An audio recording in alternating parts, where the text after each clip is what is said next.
Accidents don't just happen, they leave clues. If you want to prevent the next incident, you need to investigate the right way, not to blame, but to improve. Here's a simple step-by-step method anyone can follow. Step 1. Secure the scene. First, make the area safe. Prevent further injury or damage. Stop operations if needed. Safety comes first. Investigation comes second. Step 2. Gather the facts. Collect evidence immediately. Take photos, videos, and notes. Record time, location, equipment involved, and environmental conditions. Facts fade quickly. Document everything. Step 3. Interview witnesses. Talk to people individually. Ask open-ended questions like, "What did you see?" Avoid leading questions.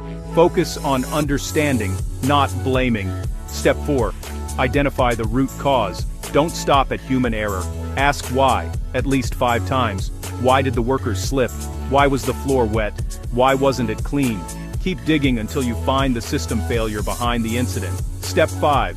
Develop corrective actions. Fix the root cause, not just the symptoms. Improve procedures, training, supervision, or equipment if needed. Step 6. Follow up. Monitor the corrective actions. Make sure changes are actually implemented and working. Remember, the goal of accident investigation isn't to find who made a mistake. It's to find what allowed the mistake to happen. Fix the system, and you prevent the next accident. If you found this helpful, follow for more practical safety insights.